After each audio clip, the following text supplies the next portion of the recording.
welcome back to The Other 51, the podcast where we talk to your favorite writers about their work and learn how they do the things that they do. I am Brian Moritz, your host. Thanks for joining me wherever you're listening to this podcast. And thank you to our guest this month. He is an author. He works in book publishing. He just published his second book, Moses and the Doctor, Two Men, One Championship, and the Birth of Modern Basketball. We followed each other kind of in the same worlds on social for a long time, so I'm very happy to finally get to Luke Epplin. Welcome to the show. Hey, thanks, Brian. Nice to meet you. Nice to meet you, and thanks for being here. And we're going to talk a lot do kind of a deep dive into the book because it is really, really good. And I'm not just saying, it always feels weird to say that because it feels like I'm saying that because you're on the podcast, but no, it is a very, very fun book. If you're a basketball person, you'll learn a lot. I learned a lot from it. And before we get deep into it, I mean, it was a very fun book to read. As much as a book can be fun to write and report, was it a fun one to do? Well, I'll compare it to my experience from my first book. My first book is called Our Team. It was about integration. It had a lot to do with Jim Crow and segregation and World War II and a lot of heavy topics. And I found that to be more challenging. And I think that book also reads pretty swiftly, but that was a tough one. I always thought that Our Team was a meal and Moses and the Doctor was more like a souffle. It did feel a little bit lighter. I never felt like I didn't have control over it. I always kind of felt like the narrative was in hand, and it also has to do with a lot of racial issues, of course, but it didn't have that sort of life and death stakes to it, and there was a lot more humor that I could put into this book. So yes, it was more fun to write. So I always like to ask writers this, having not actually done a whole book myself. You work on a book for so long, from the idea to the reporting. It's a years long process. And so what's it like for you now that it's out, that people are reading it, reacting to it, that you're talking about this thing that you've been thinking about this topic for years? We're kind of coming to it now. So what's this time like for you? Well, I'm sure that your readers or your listeners know this already, but the book production process is extremely long. And so I finished writing this book in December of 2024. Oh, wow. And you go through editing. So I say that we finished wrapping that up in May 2025. And then it just kind of, you have another 7 to 8 months there before the book actually comes out. And so by the time it does come out, there is a sort of anticlimactic feel because you've already finished the narrative, and if you're like me, you've moved on to your next topic, and you're kind of a little bit out of it, is to the extent where you have to go back when you get the finished books and sort of reread it almost to make sure that you're familiar with the points of it. So yeah, it's not that sort of feeling that you have where it's like euphoria. It's more of just sort of like, oh, okay, it's out now. So going way back, you probably get asked this a lot doing interviews for the book, so I'll try to put a different spin on it.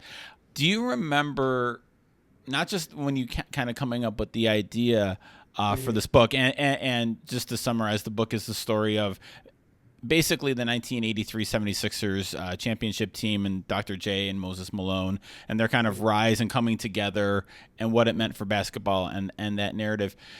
Not only when you remembered kind of that this is an idea for a book, but that kind of like that aha moment of like, okay, yes, this is my next book. This is what I want to do. Do you remember when that came to you? Yes, and I think this will get into how I approach finding topics and how I know that there's a book. Whenever I was doing my first book, Our Team, I'm a failed novelist. That's how I started. That's how I trained. I was never a journalist. I've never worked in a magazine or anything like that. And so I approach these things almost novelistically. I start with character. I knew in my first book that there was this character named Bill Veeck. He was a very colorful owner who did all these wild stunts, and he also integrated the Cleveland Indians. And from there, I went and found the other characters, Larry Doby, Satchel Paige, Bob Feller, and I kind of traced them as a way of looking at integration. I love that idea of two leagues coming together and the friction and tension that can cause. And in that case, it was the Negro leagues and the major leagues coming together. And basketball is my favorite sport. And so while I was writing that book, I thought to myself, is there something similar that happened in basketball where you had two different styles of play, two ideological, forms of being, two different leagues, that sort of thing coming together. And of course, it was when the American Basketball Association, the ABA, merged with the National Basketball Association, the NBA. And that's where I was like, well, I need a character to fill this out. And there's no better character than Julius Erving. He represented the ABA. He looked like the ABA. He played like the ABA. Everything within him spoke of the ABA. But I still didn't quite think I had a book there. I needed something else. And it wasn't really, I didn't come across Moses Malone right away. Um, the moment I knew I had a book was I started with Erving. What can I do with Julius Erving? I did some preliminary research in the newspapers, and I remember seeing how much failure he suffered in the NBA, trying to win a championship, trying to get past that mountaintop, trying to replicate the success that he had in the ABA. And I came across a newspaper clipping from 1982 after the Philadelphia 76ers had lost to the Los Angeles Lakers in the NBA Finals. Some newspaper report said that the Philadelphia 76ers closed their locker room to the press for a while because Dr. J was crying. And I thought to myself, there it is. Right there. That's the book. Why is Dr. J crying? What does that mean? And how can we sort of tell the story to get to that point and then sort of have a release at the end where the crying turns to something else. And so that's where I really kind of started. I did not start with the 1983 Philadelphia 76ers. That's just not how my mind works. I start with character. And I find this so interesting because it is a very character and person driven book. Like this is very Mhm. much Dr. J and Moses Malone, and kind of going back and forth on that. So you get to Dr. J, that's the moment. When did Moses Malone kind of come in as the second lead or the co-lead of this story, so to speak? It really wasn't until Dr. J and Moses Malone comes together that they form that super team that goes on to rampage through the finals. And I had never really thought about Moses Malone. I always thought of him as kind of the silent superstar, kind of unflashy. I can't say that I really have watched any highlights of him or knew anything about him. But the more that I started reading about that team and the more that I started paying attention to Malone, I started to think of him as the antithesis of everything that Julius Erving stood for, not only on the court, but off the court. The way that, like, Julius Erving was an artist, Moses Malone was a laborer. Julius Erving talked to everybody, signed every autograph. Moses Malone did neither of those things. And so I thought that you could really put these two together and in tension with each other and really spark something interesting. And it really helped that they both started in the ABA, which, was a big part of the book. Um, and I also thought it was really interesting that when they did come together on the Sixers, these two men who could literally not be more opposite each other, they were just oil and water, whatever cliche you want to put in there, they locked into place at once. It was almost like because they had so little overlap, they were able to come together and not feel like there was ego or stepping on each other's toes or whatever because they did something totally different. And so it just was a seamless matchup right from the start. And so I was like, okay, that's it. There's the story. And I knew that was going to be challenging because Moses Malone, as I said, very rarely talked. And so I was like, I know I can do the Dr. J stuff. Can I write the Moses Malone stuff? And I want to stay on the character theme because I find it really interesting. One of the things that jumped out at me when I was reading the book and kind of being around basketball as much as I have been in my life, Dr. J and Moses Malone, those are two they are revered figures, and they're almost like mythical figures, and you kind of get at it in the book. It's kind of before the big TV contracts. That's kind of before, in the middle of the Larry Bird, before Jordan and that whole kind of Yeah. resurgence. But they are in a sense just these like mythic figures that you hear the old heads talk about, and they're like just in awe of them. So I'm curious, and you did a great job with this in the book, but how did you kind of like handle that as a writer, that these are these kind of like larger than life figures, Moses Malone almost literally larger than life, humanizing them, but also kind of like making them not just these mythic figures, but the people that they were too. Well, that's like a two-part thing.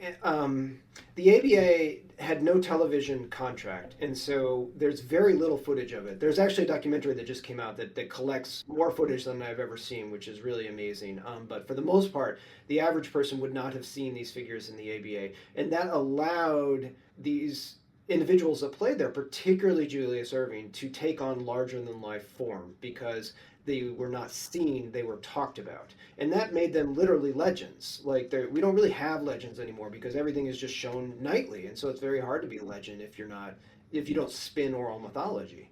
And so the sort of trick with the book is to convey that larger than lifeness as it was experienced at the time. And so that is like, what did these two men have that, would make them legends? And to really sort of lean into how people, would have seen these people and how that led into legends. And while at the same time, then trying to peel that back a little bit and seeing the way that these two individuals were negotiating their playing style, their off-court style, that sort of stuff. I mean, Julius Erving, for just to give one example, I mean, the thing that I found the most fascinating about him is that he's not one person. He is two different people, and these are very distinct individuals. On the court, he is Dr. J. That is a fearless individual. That is an improviser. His creativity kind of knows no bounds. He spoke of himself as an artist, and he really carried himself on the court in terms of artistry.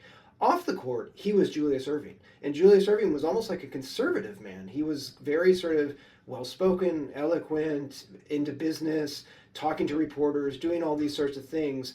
And so, to really get at the sort of like, to break down the legend of Dr. J, you need to sort of focus on these two specifically, but more so on the Julius Erving one. How was Julius Erving sort of negotiating these two figures, and how was he trying to, you know, in that way sort of speak to two different audiences, both black audiences that thrilled to the way that he was playing on the court and white audiences that felt sort of unthreatened by his sort of accommodating and genial mood off of it. And so yeah, it was really sort of looking at the way that they presented themselves, or didn't in Moses Malone's case. Mm-hmm.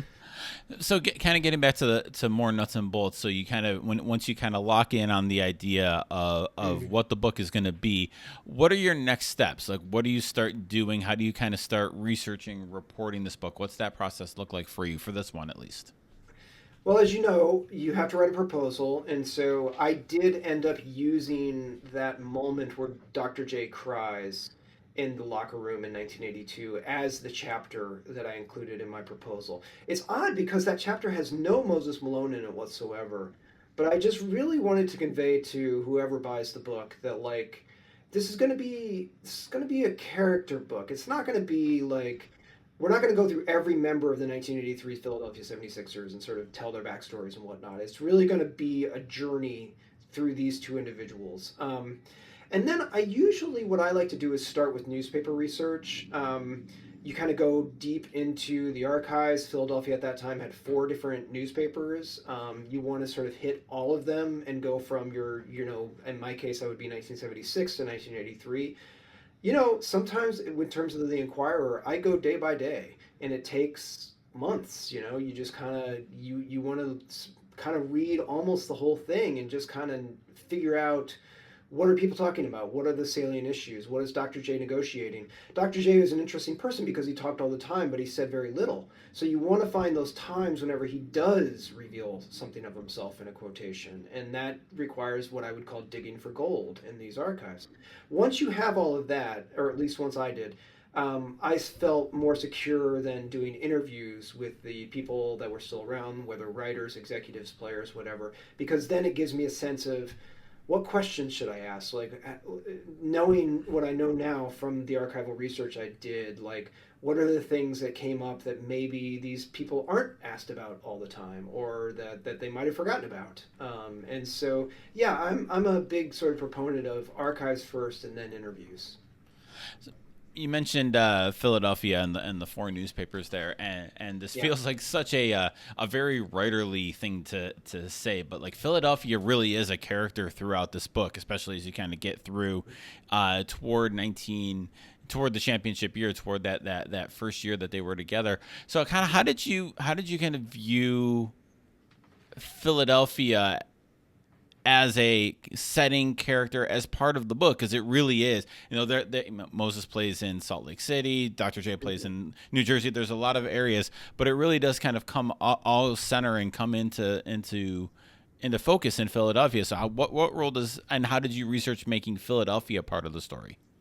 So that The way that I think about that sort of thing is that it's got to come organically from your two characters in the same way that a novel would. And what you see in particular, as I mentioned before, is Dr. J trying to find a way, particularly in the 70s, of bringing together communities that had become in conflict with each other. And so Philadelphia at that time was going through tremendous deindustrialization. A lot of what we would now call white flight was happening in there, and so it was heavily African American population with pockets of white ethnic enclaves. And those two segments of the city in particular became in conflict with each other, particularly around the character of this guy named Frank Rizzo, who became a mayor. He's kind of known as a quote unquote law and order guy. African Americans in particular at that time saw him as almost a terror of their communities. He was very harsh in racial terms. And so you see Julius Erving in particular trying to do what he always referred to as crossing over. And so that way that he could speak to all of these audiences and trying to find sort of commonalities between them and bring, or at least bridge, sections of the city that had become in conflict. And so I don't know if Philadelphia would have become such a prominent character if Dr. J wasn't so consciously setting this as one of his missions. But I also found it interesting that Moses Malone, who, as I mentioned, really conceived of himself as a laborer. He talked of himself as a blue collar guy. This wasn't just a cliche that sports writers were using. Moses Malone talked about himself as like a clock punching person who is out there just toiling away and putting in his hours and these sorts of things. And Philadelphia, as a very, it conceives of itself as a blue collar city. And so Moses Malone, by not really trying to do that sort of outreach, united the city in a way that Dr. J often couldn't. And so I really wanted to sort of like explore how Moses did that purely by image and sort of, I mean, not by words really, just sort of by the way that he carried himself and how he was able to gain the love, particularly of white audiences at the time that were perhaps a little more hesitant to embrace black athletes. There's a great scene you mentioned, I think, toward the end of the book at the Sixers championship parade where they go by a bunch of like construction workers or something watching the parade, and they lift their lunch buckets when Moses goes by. That was a very kind of really captures what you were getting at there. That like that how he captured that kind of part of Philadelphia and the fan base. And I didn't realize too. So I had covered a lot of basketball in and around Philly in my sports writing days when I covered the Atlantic 10. So I covered a lot of like the Big Five, and I know like Philadelphia is such an interesting basketball city, right? Because it's got like great college, history, great prep, great playground history. And I never really got the sense of like the Sixers were never felt, I would say don't want to say a part of that, but they were not as established as part of it. And reading your book, I found it really interesting kind of get at the roots of that, kind of get at the roots of the ownership kind of separating themselves from it. I just found that like not a key part of the book, but it was such an interesting part of like why Philadelphia basketball, the culture is what it is, and how important really Moses Malone was to kind of bringing that together that year. Yeah, Philadelphia, it's interesting because they had obviously the most exciting player in the league back in the 70s and 80s in Dr. J. He was selling out arenas across the country pretty much throughout his career. But in Philly, they were routinely drawing below 10,000 people. And they just simply couldn't generate the sort of audiences that the Lakers or the Celtics or whatever were getting, even though Philadelphia at that time had better winning percentages than those two teams during this time period. And so it really was a struggle to sort of establish the Sixers as a meaningful sports character in the city. Thinking a little bit more broadly about the book, kind of structuring it the way you do. It's you have the main theme of the book, which I thought was really interesting, was kind of like that this is the team and these are the players that are kind of like really the bridge from the ABA NBA days in the 70s into the 80s. And I liked how in it you had the story we all tell is Magic and Bird came and saved the league, and then Jordan came and it happened.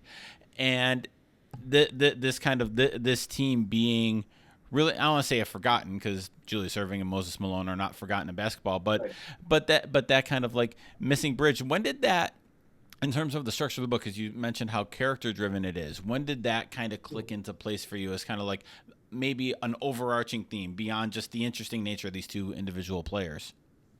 Well, as I said, the ABA was really the impetus for exploring this, and I didn't.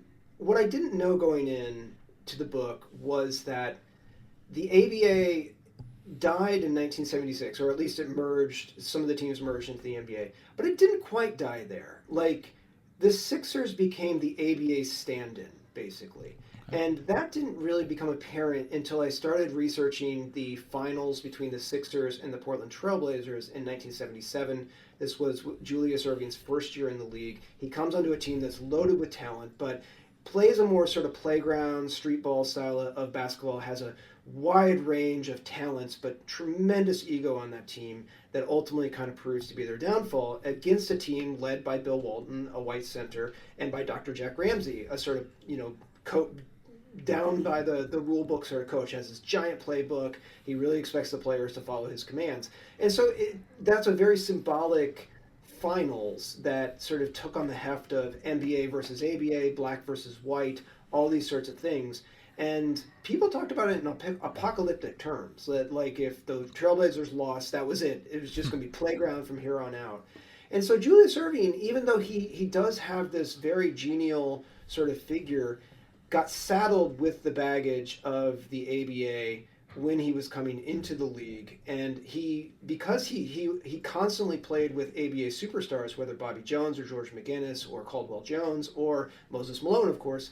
The Sixers were considered to be the ABA team, and the fact that they kept falling short against the Lakers and the Celtics and all that really reinforced this idea that the ABA was the lesser of the leagues. And so by the time Erving gets to the 1983 NBA Finals, he has so much stuff weighing him down. He needs this not only for his own legacy, but as almost like redemption for the ABA. And that finals, the Lakers carry nobody from the ABA. And so it really is the last time the NBA and the ABA go head to head. So that did not come out until I was really kind of deep into the research and was thinking about the way that Erving's legacy was being talked about and shaped, and how he couldn't escape not only race but the sort of ABA baggage. So you mentioned earlier a few times that this is your second book. What lessons did you learn writing the first one that kind of helped you navigate this one? So the first book, Our Team, I wrote about 190,000 words, which for people that don't know would equate to about a 500 to 600 page book. It was way overwritten, and I really did have to figure out how to cull what was inessential and to summarize things in a much more succinct way. Figure out who your characters are, focus on the characters, bring in the other characters as needed. Like, you don't need to bring in Andrew Toney, this wonderful player on the 76ers, until he literally shows up on the thing. And that could be 180 pages into the book. It's okay. People come on stage whenever needed. And if you don't mention some of the people on the team, then that's it. They're just not part of the narrative you're telling. And so I think that's the biggest sort of thing that I learned, is that you have to figure out what the book is, what narrative you want to tell, and stick to that. Don't sort of be like, well, people that love this team are going to want to know more about Clint Richardson or some random person on the bench. It's just like, no, this is a book about Julius Erving and Moses Malone. Have that be the narrative driving engine. And you mentioned earlier, your words, failed novelist. I would never call anybody a failed novelist, but you said that. How did that train? And you said you trained for that. So how did your kind of fiction training, and not just this book, but all of the sports writing you've been doing over your career, how does that training and that world that you learned in influence and impact how you write and report in the nonfiction world? Oh, tremendously. I guess two different sorts of things in terms of this book in particular is that pace is extremely important to me. I think that novels, you constantly have to think about voice and pace, and I wanted this book to move very quickly and to kind of just rush rush the readers along. I want people to feel that sort of excitement and to want to sort of keep winning, to keep reading. And so, yeah, I think that like I have this sort of obsession. Like sometimes I'll be reading something on my own and I'll be snapping my fingers, being like faster, faster, faster. And so then it's just got to get going. But then the other thing that I think really helped me is that, like a novelist, I think in terms of scene. And so I'm constantly thinking, or at least trying to find either in what people are telling me or in what I'm looking at in the archives, like what is a good setting? Like if I want to sort of like, if I want to get into, this 1977 NBA Finals with the Sixers and the Trailblazers, I can't just be like, game one was scheduled for. No, start in scene. Come at some sort of thing. They're on the practice court. The Sixers are goofing around. The Trailblazers are running it like a military drill. Like visualize it. Have the sort of people see it. And so I really do feel like, at least as much as I can, I try to move the reader along from scene to scene to scene to scene. So as a writer, I'm curious on the pacing thing. So what are some of the things you do to keep it moving, but get the pacing right? Because every book is different, every story has a different pace. But what are some of the ways, if you're looking to pick up the pace as a writer or as a reader, what are you looking for? How do you do that in a way that serves the story and keeps things moving in a positive way?